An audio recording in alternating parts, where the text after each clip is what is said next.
Hi, welcome to Satya's academy. మనం group 1 and group 2కి సంబంధించి ఆన్లైన్లో క్లాస్ అందజేస్తున్నాం.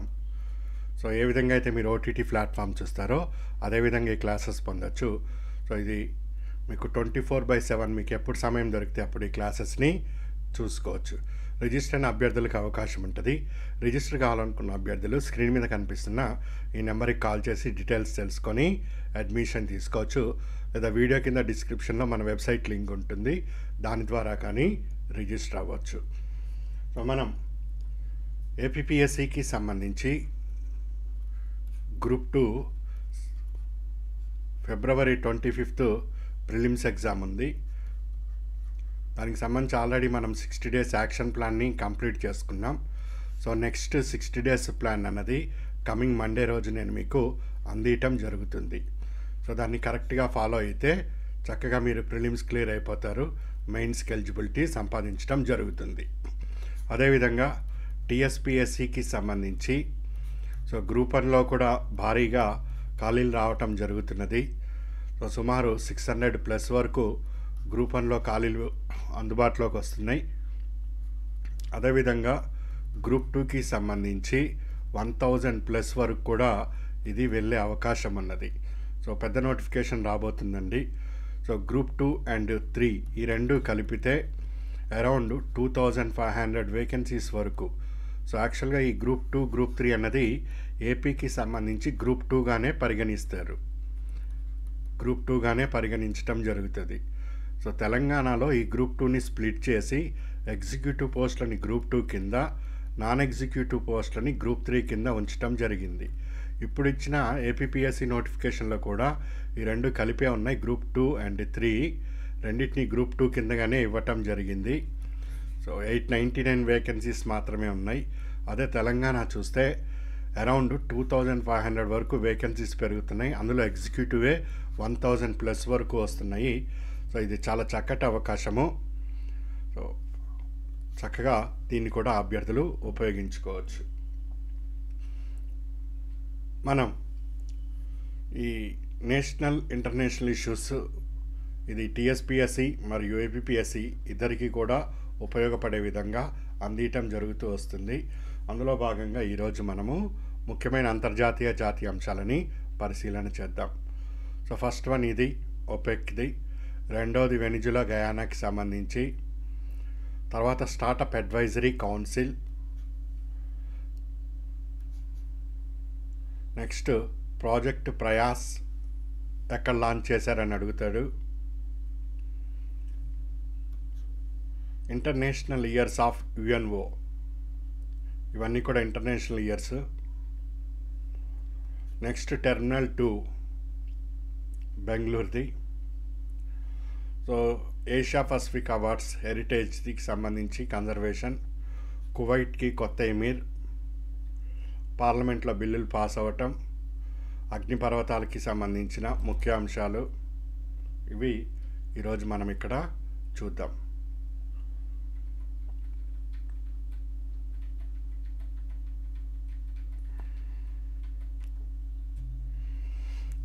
OPEC countries. OPEC అంటే abbreviation organisation of petroleum exporting countries. So ఏ దేశాల్లో అయితే పెట్రోలియం నిల్వలు ఉన్నాయో ఆ పెట్రోలియం క్రూడ్ ఆయిల్ని శుద్ధి చేసి ఆ క్రూడ్ ఆయిల్ని ఎక్స్పోర్ట్ చేయటం కోసమని ఒక ఆర్గనైజేషన్ 1960లో ఏర్పాటు చేయటం జరిగింది. దీని హెడ్ క్వార్టర్ ఆస్ట్రేలియా వేరు, ఆస్ట్రియా వేరు. ఆస్ట్రియా అన్నది యూరప్ కాంటినెంట్లో ఒక దేశము. సో ఆస్ట్రియా వియన్నాలో ఈ హెడ్ క్వార్టర్ ఉండటం జరిగింది. ఇందులో 13 సభ్య దేశాలు ఉన్నాయి. సో ఈ ఒపెక్లో నుంచి అంగోలా అనే ఈ ఆఫ్రికా దేశము ఇది బయటికి రావటం జరిగింది. ఇది అంగోలా. సో ఒపెక్ నుంచి ఏది బయటికి వస్తున్నదని మనకు ఎగ్జామ్లో అడిగే అవకాశం ఉన్నది. ఒపెక్ నుంచి అంగోలా దేశం బయటికి వస్తున్నది. ఒపెక్లో ఇది 2007లో చేరటం జరిగింది. దాని తర్వాత ఇక్కడ సౌదీ అరేబియా కొత్తగా కొన్ని ఈ క్రూడ్ ఆయిల్కి సంబంధించి ప్రొడక్షన్ లిమిటేషన్స్ పెట్టటము ఇట్లాంటివి చేస్తుంటే దాంతో ఈ ఏదైతే అంగోలా కంట్రీ ఉందో దానికి నచ్చక మాకు అక్కర్లేదులే, నా పనేదో నేను చూసుకుంటానని బయటికి వచ్చింది. సో మనకు ఓపెక్ అంటే ఏంటి, ఎప్పుడు ఏర్పాటు చేయటం జరిగింది, అందులో నుంచి బయటకు వస్తున్న దేశం ఏది, ఇది ఇక్కడ ఇంపార్టెంట్ అవుతుంది. నెక్స్ట్ ఇక్కడ మీకు 2 కంట్రీస్ కనిపిస్తున్నాయి, వెనిజులా ఒకటి, గయానా ఒకటి. సో ఈ 2 కంట్రీస్కి మధ్యలో మనకు ఇండియా అండ్ పాకిస్తాన్ ఈ మధ్యలో పిఓకే, పాక్ ఆక్యుపైడ్ కాశ్మీర్ ఏ విధంగా ఉందో అదేవిధంగా వెనిజులాకి గయానాకి మధ్య ఈ ఇసిక్యూబియా అనే ఈ ప్రాంతం అన్నది కాంట్రవర్షీ ఏరియాగా ఉన్నది. సో ఇది ప్రస్తుతానికి గయానా దీని మీద ఆధిపత్యాన్ని చలాయిస్తుంది. వెనిజులా మాత్రం లేదు, ఈ ప్రాంతం నాకే చెందిందని తను ఆర్గ్యూ చేయటం జరుగుతుంది. సో ఈ 2 దేశాలకి మధ్య ఎప్పటి నుంచో కాంట్రవర్సీ అన్నది నడుస్తుంది. మరి ఇది అంత ఇంపార్టెన్స్ అంటే ఇక్కడ పెట్రోలియం రిజర్వ్స్ బాగా ఉన్నాయి. సో పెట్రోలియం రిజర్వ్స్ ఉన్నాయి కాబట్టి అది వెనిజులాకి ఇంపార్టెంట్ అవుతుంది, గయానాకి కూడా ఇంపార్టెంట్ అవుతున్నది. సో అరౌండ్ ఇది 1,59,500 స్క్వేర్ మీటర్స్ ఈ డిస్ప్యూటెడ్ ఏరియా ఈ రెండింటి మధ్యలో ఉండటం జరిగింది. 1899లో ప్యారిస్ ట్రిబ్యునల్ అవార్డు ప్రకారము ఈ ప్రాంతంపై గయానాకి పూర్తి ఆధీనము ఇవ్వటం జరిగింది. కానీ దానికి వెనిజులా అంగీకరించలేదు. సో అరౌండ్ 1900 నుంచి కూడా వెనిజులా దీని మీద ఫైట్ చేస్తూనే ఉంది. దాదాపు 100 సంవత్సరాలు పూర్తయింది. ఇప్పుడు మనం 2023 దగ్గరికి వచ్చాము. 125 years దగ్గరగా ఈ 2 దేశాలు దీని మీద నీదా నాదా అన్నట్టుగానే గొడవ నడుస్తుంది. సో ఫైనల్గా కపుల్ ఆఫ్ డేస్ బిఫోరు ఈ 2 దేశాలు ఓకే, మనం ఇట్లా కొట్టుకోవటం వలన ఉపయోగం లేదు, ఇది ఇద్దరికీ కాకుండా అయిపోతుంది, దీనిని శాంతియుతంగా పరిష్కరించుకుందాం, డిస్కషన్ చేసి నీకెంత వాటా రావాలి నాకెంత వాటా రావాలని ఇద్దరం పంచుకుంటే నా దేశం బాగుపడుతుంది, నీ దేశం బాగుపడుతుందని వెనిజులా ఒక ప్రపోజల్ తెచ్చింది. దానికి ఈ గయానా కంట్రీ కూడా ఎస్ నువ్వు చెప్పింది కూడా కరెక్టే, ఈ ఇద్దరికీ కాకుండా ఇది మూడోవాడు ఎవడో తెలుసు కదా, వాడు ఎత్తుకుపోతున్నాడు, అందుకని ఇద్దరం కలిసి శాంతియుతంగా పరిష్కరించుకుందామని చెప్పింది. సో ఇట్లా ఇంటర్నేషనల్ కాంట్రవర్షియల్ ఏరియాస్ ఏదైనా ఉంటే అది మనకి ఎగ్జామ్కి చాలా ఇంపార్టెంట్ వస్తుంది. ఇది డిస్ప్యూటెడ్ ఏరియా, ఇది ఈ నది ఒడ్డున ఉండటం జరిగింది. ఇక మీకు క్లియర్గా కనిపిస్తుంది ఇది. నెక్స్ట్ స్టార్టప్స్ని మనం బాగా ప్రోత్సహించడం జరుగుతుంది. సో భారతదేశము ఏ విధంగా స్టార్టప్స్ మీద ఇంకా కొత్త పాలసీస్ తీసుకోవాలి, ఏ విధంగా దీనిని ప్రోత్సహించాలి, ఇవన్నీ గవర్నమెంట్ ఆఫ్ ఇండియాకి సూచనలు చేయటం కోసం ఒక advisory council ministry of commerce important, department for promotion of industry and internal trade DPIIT అంటాం. సో డిపిఐఐటి 2020 సంవత్సరంలో నేషనల్ స్టార్టప్ అడ్వైజరీ కౌన్సిల్ ఏర్పాటు చేసింది. ఏంటది? National startup advisory council. దీని chairman ministry of commerce and industry ఉంటారు, important. దీని convener secretary, డిపిఐఐటికి ఉన్న సెక్రటరీ ఇందులో కన్వీనర్గా ఉంటారు. ఎక్స్ అఫిషియో సభ్యులు సంబంధిత మంత్రిత్వ శాఖ కార్యదర్శులందరూ కూడా కనీసం జాయింట్ సెక్రటరీ ర్యాంక్కి తగ్గకుండా ఉండాలి. వాళ్ళందరూ కూడా ఇందులో సభ్యులు ఉంటారు. ఇప్పుడు స్టార్టప్ అనేది కేవలం డిఫెన్స్, కేవలము నేషనల్ హైవేస్కి సంబంధించి, కేవలం మినిస్ట్రీ ఆఫ్ హెల్త్కి సంబంధించి ఏదో ఒక రంగంలో మాత్రమే ఉండవు ఇవి. సో అన్ని డిపార్ట్మెంట్లలో, అన్ని మంత్రిత్వ శాఖలో స్టార్టప్స్ వస్తున్నాయి ఈ రోజుల్లో. సో అందుకని ఈ అన్ని డిపార్ట్మెంట్లలో ఉండే జాయింట్ సెక్రటరీ ర్యాంక్ హోల్డర్స్ ఎవరైతే ఉన్నారో, ఏదంతకన్నా పెద్ద ర్యాంక్ హోల్డర్స్ ఎవరైతే ఉన్నారో వాళ్ళందరూ కూడా ఇక్కడ ఎక్స్ అఫిషియో సభ్యులుగా వ్యవహరిస్తారు. నాన్ అఫీషియల్ మెంబర్స్ వీరిని 2 సంవత్సరం కాల పరిధితో కేంద్రం నియమిస్తుంది. For example ministry of home తీసుకుందాం, హోమ్ అఫైర్స్. ఈ హోమ్ అఫైర్స్లో సైబర్ సెక్యూరిటీ మీద అర్జెంటుగా ఏమన్నా మంచి స్టార్టప్ రావాలి అని మినిస్ట్రీ ఆఫ్ హోమ్ అనుకుంటూ ఉంది. మరి సైబర్ మీద అంత తెలివితేటలు అన్నది జనరల్గా బ్యూరోక్రసీకి ఉండవు. ఎవరికి ఉంటాయి? టీసీఎస్కో లేదా ఇన్ఫోసిస్కో లేదా మైక్రోసాఫ్ట్ వాళ్ళకో ఎవరికో ఇట్లా ప్రైవేట్ కంపెనీ వాళ్ళకి ఎక్కువ ఈ సాఫ్ట్వేర్ నాలెడ్జ్ అనేది ఎక్కువ ఉంటుంది. తెలిసిన ఇష్యూయే కదా. ఈ కారణం చేత వీళ్ళని టీసీఎస్ చైర్మన్నో లేకపోతే ఇన్ఫోసిస్లో సీఈఓగా చేస్తున్న వాళ్ళనో ఇట్లా బాగా ఆ సబ్జెక్ట్ నాలెడ్జ్ ఉన్న వాళ్ళని దీనికి నాన్ అఫీషియల్ మెంబర్స్గా నియమించడం జరుగుతుంది. సో ఇప్పుడు నేషనల్ స్టార్టప్ అడ్వైజరీ కౌన్సిల్లో ఈ నాన్ అఫీషియల్ మెంబర్స్ నియామకాన్ని కేంద్రం చేపట్టింది. సో వీళ్ళ టెన్యూర్ అన్నది 2 years ఉంటుంది. ఇదిగో దాదాపు 31 మందిని ఇంతమందిని నాన్ అఫీషియల్ మెంబర్స్గా national council for startup national advisory council for startups కోసం ఏర్పాటు చేయటం జరిగింది. నేషనల్ కౌన్సిల్ క్లియర్ అండి. నేషనల్ స్టార్టప్ అడ్వైజరీ కౌన్సిల్ ఇది important. National startup advisory council ఎప్పుడు ఏర్పాటు? 2020లో ఏర్పాటు చేయటం జరిగింది. ఇక్కడ national startup advisory council for the period of 2 years లేదా కొత్తగా ఆర్డర్ ఇచ్చే వరకు వాళ్ళే ఉంటారు. దీని చైర్మన్ ఇవన్నీ ఇప్పుడు చెప్పాను, చూసుకో, ఇంపార్టెంట్.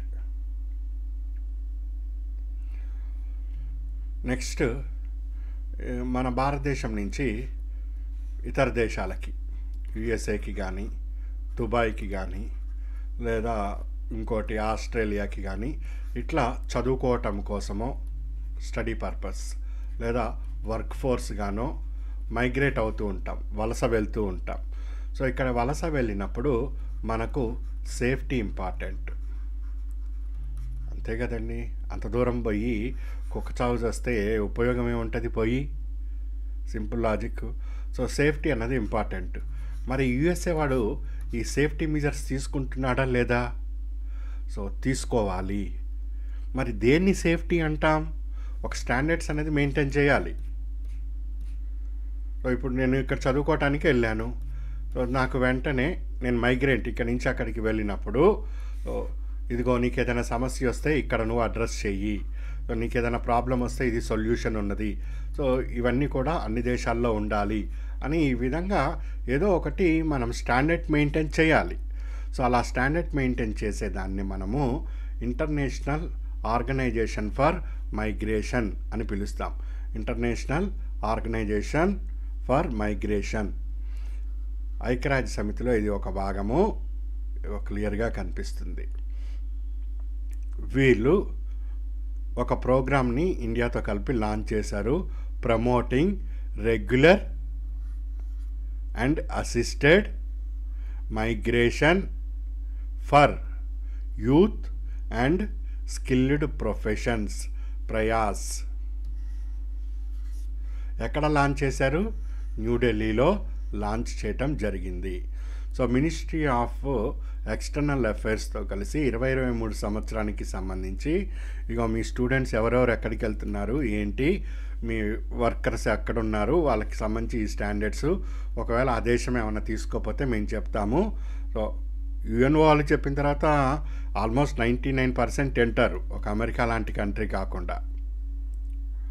అన్నీ మేము చేస్తామని చెప్తే మన వాళ్ళ మొహం వెలిగిపోతూ ఉన్నది. అంతే కదా, అంత దూరం పాపం వెళ్తే రూపాయి కోసము అక్కడికి పోయి ఒక బానిస బతుకుని అనుభవిస్తూ దేనికి కాకుండా అయిపోతున్నారని భారత్ చాలాసార్లు బాధపడుతూ వచ్చింది. సరే, ఒక పరిష్కారం ఇది దొరికింది. ఈ ఐఓఎం అనేది 1951 డిసెంబర్ నాడు ఏర్పడింది. 105 175 మెంబర్స్ ఉంటారు కంట్రీస్. Head quarter Geneva. ఇది యుఎన్ఓ ఏజెన్సీ. ఈ క్రింది వాటిలో యుఎన్ఓ ఏజెన్సీ ఏది కాదు, అయింది ఏది, కాంది ఏది అని కూడా ప్రశ్న వస్తుంది. అందుకని అవకాశం ఉన్నప్పుడల్లా ఇది నేను చెప్తూ వస్తున్నాను. సో ఇప్పుడు ప్రయాస్ ప్రాజెక్ట్ ఎక్కడ లాంచ్ అయింది? నీకు ఒక ప్రశ్న అడిగితే ఢిల్లీలో లాంచ్ అయింది. ఏ మంత్రిత్వ శాఖ సహకారంతో? Ministry of external affairs. ఇక కనిపిస్తుంది కదా, ఎక్స్టర్నల్ అఫైర్స్. ఏ ఆర్గనైజేషన్తో తీసుకుంది? IOM తోటి తీసుకుంది. ముఖ్య ఉద్దేశం ఇక్కడి నుంచి బయటికి వెళ్ళిన వలసదారులకి సహకారం అందించటం. ఇంటర్నేషనల్ మైగ్రెంట్స్ డే, వలసదారుల దినం 18th డిసెంబర్ నాడు మనం ఇది సెలబ్రేట్ కూడా చేసుకుంటూ ఒప్పందం చేసుకున్నాం. ఇప్పుడు నేను చెప్పినవన్నీ కూడా ఇవన్నీ ఇక్కడ ఉన్నాయి, క్లియర్గా కావాలంటే చదువుకోండి. సో అల్టిమేట్గా చెప్పింది ఇదే. నెక్స్ట్ UNO ఇంటర్నేషనల్ ఇయర్స్, ఇవి కాస్త ఇంపార్టెంట్. 2023ని ఏ సంవత్సరంగా ప్రకటించాము, 2024 ఏంటి, సో లాస్ట్ ఇయర్ది కూడా కాస్త గుర్తుపెట్టుకోండి, 2022 ఏంటి అనేది. ఇవన్నీ కూడా డైరెక్ట్గా అఫీషియల్ వెబ్సైట్లోనే ఉంటాయి, UNO అఫీషియల్ వెబ్సైట్. ఇది 2022కి సంబంధించి. 2023 ఇంటర్నేషనల్ ఇయర్ ఆఫ్ మిల్లెట్స్. దీంతో పాటుగా ఇంకోటి కూడా తీసుకోవటం జరిగింది, international year of dialogue as a guarantee of piece.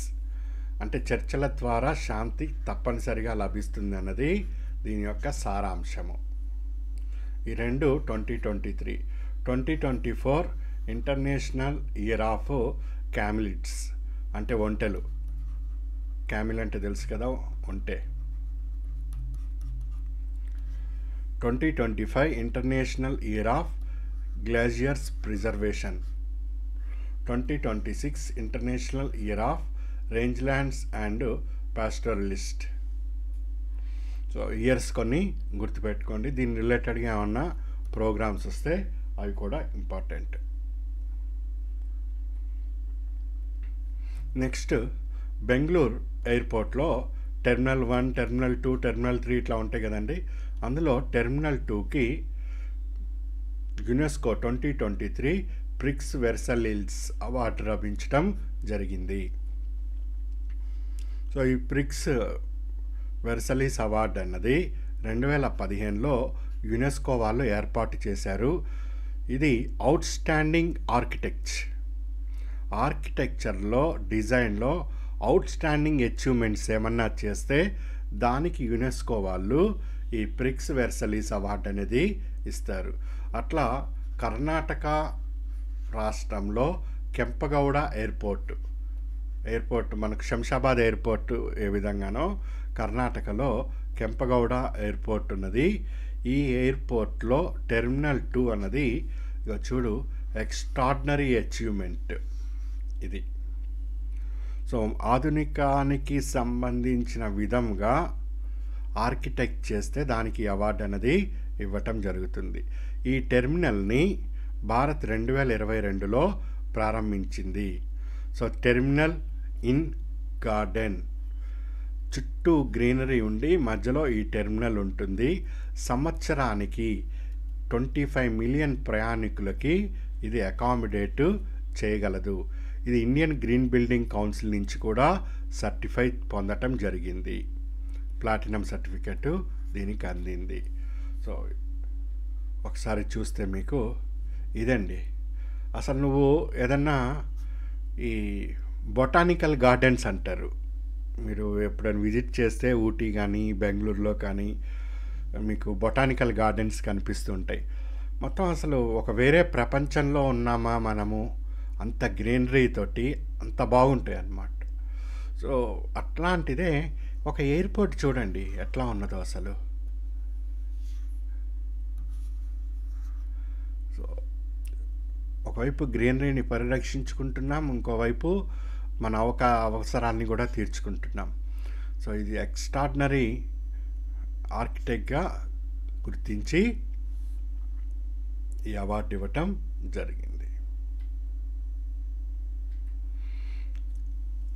Next అదేవిధంగా UNESCO Asia Pacific awards for cultural heritage conservation. Heritage అంటే తెలుసు కదా, మన వారసత్వ సంపద. కన్జర్వేషన్ అంటే పరిరక్షించటం. సో జనరల్గా అయితే గవర్నమెంట్లు పరిరక్షిస్తూ ఉంటాయి. గవర్నమెంట్ అన్నీ పరిరక్షించలేదన్న విషయం అందరికీ తెలిసిందే. అందుకని ప్రైవేటు వ్యక్తులు, అది వ్యక్తి అయి ఉండొచ్చు, లేదా సంస్థలు ఎన్జిఓస్ అయి ఉండొచ్చు, ఎవరో ఒకళ్ళు. సో ప్రైవేట్ వాళ్ళు ఎవరైనా పరిరక్షిస్తూ ఉంటే దానికి అవార్డు అన్నది ఇస్తూ వస్తుంది UNESCO. So UNESCO Asia Pacific awards for cultural heritage conservation 23 అన్నది భారత్లో రాంబాగ్ గేట్, అమృత్సర్ తెలిసిందే కదా మనకు, పంజాబ్, దానికి చర్చ్ ఆఫ్ ఇఫిఫానీ, ఇది గుర్గావ్ హర్యానాలో ఉంది. నెక్స్ట్ పిపిల్ హవేలీ, ఇది గుర్దాస్పూర్ పంజాబ్లో ఉన్నాయి. వీటిని, ఈ ప్రాంతాలని, ఈ హెరిటేజ్ సెంటర్స్ ఇవి ఎప్పటి నుంచో ఉన్నాయి ఇవన్నీ. వీటిని కేవలం గవర్నమెంటే కాకుండా అక్కడ ఉండే స్థానికులు, ప్రైవేటు వీళ్ళందరూ కూడా దీన్ని పరిరక్షిస్తున్నారు, చాలా బాగా చేస్తున్నారని అర్థం. ఈ అవార్డుని 2000 సంవత్సరంలో యునెస్కో ఏర్పాటు చేయటం జరిగింది. సో ఏవేవి వచ్చినాయంటే ఈ 3 అని గుర్తుపెట్టుకోండి. నెక్స్ట్ కువైట్ దేశం అందరికీ న్యూస్లో బాగా వింటూ ఉంటాం కదా. సో ఆ దేశానికి సంబంధించి ఎమీర్ అంటే అక్కడ ప్రధాన పరిపాలకుడు అని అర్థము. షేక్ నవాబ్ అల్ అహ్మద్ అల్ సాబాహ్, ఈయన 86 ఏళ్ల వయసులో ఒక వారం కిందట 7 days బిఫోరు మరణించడం జరిగింది అట్ ది ఏజ్ ఆఫ్ 86. ఇప్పుడు నెక్స్ట్ కొత్త ఆయన రావాలి కదా ఆయన ప్లేస్లో ఈయన వచ్చారు. ఈయనది కూడా ఏం తక్కువ వయసు కాదు, ఈయన వయసు కూడా 83 సంవత్సరాలు. షేక్ మిషాల్ అల్ అహ్మద్ అల్ జబీర్ అల్ సాబ్ ఈయన. ఈ ఎగ్జామినరు ఏదో ఒక ఇంత పెద్ద పేరు, ఆ క్వశ్చన్ పేపర్ మొత్తం కూడా ఇదే అయిపోద్ది, అందుకని ఏదో కట్ చేసి ఇస్తాడు ఎక్కడో చోట. ఈ Sheikh Nawaf and Sheikh Mishal ఇక్కడ జాగ్రత్తగా చూడండి, మిగిలినంతా కూడా దాదాపు సేమే కనిపిస్తున్నది మీకు. అందుకని ఈయన నవాబ్ గారు పైకి వెళ్ళిపోయారని గుర్తుపెట్టుకో, మీకు గుర్తుండటం కోసం, దీన్ని ఎవరు రాంగ్గా తీసుకోవద్దు. మిషాల్ గారు కొత్తగా వస్తున్నారు మిషన్కి అని గుర్తుపెట్టుకో అట్లా. Next parliamentary panel on child labour. ఈ పార్లమెంటరీ కమిటీ వీళ్ళు కూర్చొని చైల్డ్కి సంబంధించి అన్నీ మనం ఏ విధంగా అయితే గ్రూప్ 1 అండ్ గ్రూప్ 2కి ప్రిపేర్ అవుతున్నామో అన్ని స్కీమ్స్ ఇవన్నీ కూడా వాళ్ళు స్టడీ చేస్తూ కూర్చున్నారు. వీళ్ళు అసలే అంతంత మాత్రం చదువులు మన వాళ్ళకి, కాకపోతే కొద్దిగా పండితులు కూడా ఉన్నారనుకోండి, అది వేరే ఇష్యూ. వాళ్ళందరికీ కూడా డౌట్ వచ్చింది, చైల్డ్కి ప్రాపర్ డెఫినేషన్ అనేది మనం ఇవ్వలేకపోతున్నాము. కస్తూరిబాయి గాంధీ బాలికా విద్యాలయకి చైల్డ్ అంటే ఒక ఏజ్ తీసుకుంటున్నాము, ఇంకొక దాని ఐఎల్ఓ వాళ్ళ ప్రకారము ఒకలాగుంది. చైల్డ్ లేబర్కి సంబంధించి చైల్డ్ అంటే ఒక డెఫినేషన్ తీసుకుంటున్నాం. ఒక సింగిల్ యూనిఫామ్గా ఒక డెఫినేషన్ ఇస్తే బాగుంటుంది అన్నట్టుగా వీళ్ళు 52nd రిపోర్ట్లో ఇవ్వటం జరిగింది. కాకపోతే హాస్యాస్పదం ఏంటంటే మనం 1950 నుంచి కాన్స్టిట్యూషన్, 47లో స్వాతంత్రం వచ్చిన 50 నుంచి రాజ్యాంగం నడుస్తుంది, 2023 అంటే 75 years దగ్గరికి వెళ్తున్నాం, అమృత్ కాలాన్ని కూడా చేస్తున్నాం. చైల్డ్ అన్నది ఎంత ముఖ్యమైనదో తెలుసు, రేపు భవిష్యత్తుకి వీళ్ళే. ఇంతవరకు దీనికి ఒక యూనిఫామ్ డెఫినేషన్ లేకపోవటము, దానిని వీళ్ళు ఇప్పుడు వాళ్ళ రిపోర్ట్లో హైలైట్ చేయటము, దానికి గవర్నమెంట్ ఆఫ్ ఇండియా ఒక్కొక్క స్కీమ్ని బట్టి, ప్రోగ్రామ్ని బట్టి అండ్ యాక్ట్ని బట్టి ఆ డెఫినేషన్ వేరియేషన్స్ ఉంటాయి, అందుకని దాని మీద మేమేమీ చేయలేము అని చెప్పటము అన్నీ ఏకకాలంలో జరుగుతున్నాయి ఇవి. బట్ ఎనీవే, ఇది మనకు సోషాలజీ, ఏపీ వాళ్ళకి టీఎస్ వాళ్ళకి ఇద్దరికి కూడా చైల్డ్ అనే టాపిక్ ఉంది. అక్కడ ఆ చైల్డ్ ఎవరెవరు ఏమేమి డెఫినేషన్స్ ఇచ్చారని రేపు ప్రశ్న రావచ్చు. హ్యూమన్ రైట్స్ కమిషన్, ఐక్యరాజ్య సమితి, యుఎన్హెచ్ఆర్సీ వాళ్ళ ప్రకారం 18 సంవత్సరాల లోపు, ఐఎల్ఓ వాళ్ళ ప్రకారం 18, ప్లాంటేషన్ లేబర్ యాక్ట్ ప్రకారం 14 సంవత్సరాలు. ఇది నేను సోషాలజీ క్లాస్లో ఇచ్చాను నేను మీకు, చైల్డ్ దానికి సంబంధించి అవన్నీ కూడా చదవండి, ఎగ్జామ్ ఖచ్చితంగా వస్తాయి. నెక్స్ట్ మనం ఈ టెలికాం బిల్లు పాస్ అయిందని చెప్పుకున్నాం కదండి. పోస్ట్ ఆఫీస్ బిల్లు 2023 ఇవి మొత్తం పార్లమెంటే పాస్ చేసింది. అంటే దీని మీద రాష్ట్రపతి గారు సిగ్నేచర్ పెట్టేస్తే ఇవి యాక్ట్ అయిపోతాయి. సో ఇందులో ఈ chief election commissioner and other election కమిషన్కి సంబంధించి ప్రస్తుతం మనం ఏదైతే పాలిటీలో చదువుతున్నామో అదంతా కూడా మారింది. అది ఒరిజినల్గా డ్రాఫ్ట్ బిల్లులో ఉన్నది నేను ఒక 10 days బిఫోర్ క్లాస్లో చెప్పాను. సో సెలక్షన్ కమిటీలో ఎవరుంటారు, సెర్చ్ కమిటీలో ఎవరుంటారు, రాష్ట్రపతి ఏ విధంగా నియమిస్తారు, అవన్నీ కూడా మరొక సందర్భంలో దీని గురించి డీటెయిల్గా మనము డిస్కస్ చేస్తాము. ఇది గ్రూప్ 1 మెయిన్స్కి కూడా ఇంపార్టెంట్ అవుతుంది. అండ్ టిఎస్ వ్యాసం ఉన్నది, అక్కడ కూడా ఇది ఇంపార్టెంట్. నెక్స్ట్ పూపా న్యూ గయానా, ఇక్కడ అగ్నిపర్వతం పేలి అక్కడ ప్రజలందరూ కూడా ఏ విధంగా ఎవరైనా రక్షిస్తారా అదా అంటుంటే మనం భారత్ $1 million సహాయాన్ని అక్కడ ప్రకటించడం జరిగింది. ఇంకోటి అగ్నిపర్వతానికి సంబంధించి ఇది ఐస్లాండ్ కంట్రీ. ఇక్కడ ఈ ప్రాంతం చూస్తున్నావు కదా, ఇది రేకినాస్ పెనిన్సులా. ఇక్కడ ఈ ఫ్రాగ్లాండ్ అనే ఈ అగ్నిపర్వతం విస్ఫోటనం చెందటం జరిగింది. ఇంపార్టెంట్. రీసెంట్గా జరుగుతున్న భూకంపాలు, రీసెంట్గా వస్తున్న తుఫానులు, రీసెంట్గా పగిలిపోతున్న అగ్నిపర్వతాలు పరీక్ష పేపర్లో పగిలిపోతాయి మనకు.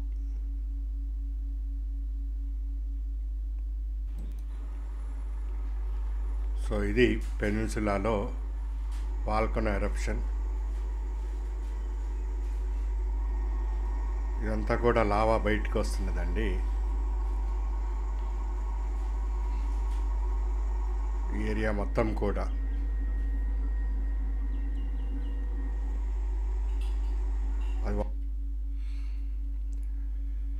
మనం ఈ అగ్నిపర్వతాలు అవన్నీ జియోగ్రఫీలో నేర్చుకున్నాం. భూమి లోపల ఈ క్రస్ట్ లోపల అనేకమైన శిలలు ఉంటాయి. ఈ శిలలు అధిక ఉష్ణోగ్రత బాగా పెరిగిపోవటంతో ఇవన్నీ కూడా ద్రవ రూపంలోకి మారిపోతాయి. ఈ ద్రవ రూపంలో ఉన్నదాన్ని మనం మాగ్మా అని పిలుస్తాం. ఇది భూమిపైకి వివిధ రూపాల్లో బయటికి రావటం జరుగుతూ వస్తుంది. ఇలా భూమి మీదకి వచ్చి దీంట్లో నుంచి ఈ ఏదైతే లోపల సెమీ సాలిడ్ ప్లస్ గ్యాసెస్ ఈ రెండు ఉంటాయి. ఈ రెండు ఉంటే మాగ్మా. గ్యాసెస్ అన్నీ పోతే ఒట్టి మాగ్మా ఒకటి మిగిలితే దాన్ని లావా అని పిలుస్తాం. కార్బన్ డైఆక్సైడ్, ఈ వాటర్ వేపర్ ఇవన్నీ కూడా బయటకు వస్తున్నాయి. సో ఈ విధంగా బయటకు వచ్చి ఇవి మళ్ళీ కొన్నాళ్ళకి ఇవి మళ్ళీ శిలల్లాగా ఏర్పడుతూ ఉంటాయి. అది వేరే ఇష్యూ. మాగ్మా, లావా, అగ్నిపర్వతం ఇది. సో భూమి అడుగునుంటే మాగ్మా, భూమి పైకి వస్తే లావా. సింపుల్గా ఈ లావాలో 65% సిలికా ఉంటే దాన్ని ఆమ్ల లావా అని, 45% ఆ రేంజ్లో ఉంటే క్షార లావా అని పిలుస్తాము. అగ్నిపర్వతాలు క్రియాశీలకమైనవి. అంటే గతంలో ఎప్పుడో పగిలిపోయినాయి, టాప్ మనీ మధ్యకాలంలో పగిలినాయి, ఇప్పుడు పగిలినాయి, రేపు కూడా పగులుతుంది, ఎప్పుడైనా పగలటానికి రెడీగా ఉంది, యాక్టివ్. సో వెసూనియన్ ఇటలీలో ఉన్నది, క్రాకటోవా ఇండోనేషియా, మానలోవా హవాయి ఇది అతిపెద్ద వాల్కనోగా మనం గుర్తిస్తాం. బారాన్ ఇండియాలో ఉంది, అండమాన్ నికోబార్లో. ఇది కూడా యాక్టివ్ అగ్నిపర్వతంగానే గుర్తిస్తాం. కొన్ని నిద్రాణమై ఉన్న అగ్నిపర్వతాలు అంటారు. అవి ఒకప్పుడు ఉన్నాయి, ఒకప్పుడు అది పగలటం జరిగింది, తర్వాత ఏమీ పగలలేదు. మళ్ళీ రావచ్చు ఎప్పుడైనా కానీ అవి మళ్ళీ ఆ అగ్నిపర్వతం అన్నది పేలే అవకాశం ఉన్నది. ఉదాహరణకి జపాన్లో ఉన్న ఫ్యూజియామా, వీళ్ళు దీన్ని దేవతగా కూడా భావిస్తారు. విలుప్తం అది ఎప్పుడో మన క్రీస్తుపూర్వం ఎప్పుడో అదొకసారి బ్లాస్ట్ అయింది, ఇక మళ్ళీ అది బ్లాస్ట్ అయ్యే అవకాశం లేదు. ఇండియాలో నార్కొండామ్. సో ఇవి కాస్త ఇంపార్టెంట్. మన ఇండియా పాయింట్ ఆఫ్ వ్యూలో ఉండే అగ్నిపర్వతాలని ఒకసారి చూసుకోండి. సో ఈరోజు మన క్లాస్ని ఇక్కడ కంక్లూడ్ చేస్తున్నాను. సో నెక్స్ట్ క్లాస్లో మళ్ళీ మీట్ అవుతాను. సో ఫాలో అవుతుండండి. మరిన్ని ఇన్ఫర్మేషన్ నేను మీకు కమ్యూనికేట్ చేస్తూ ఉంటాను. All the best.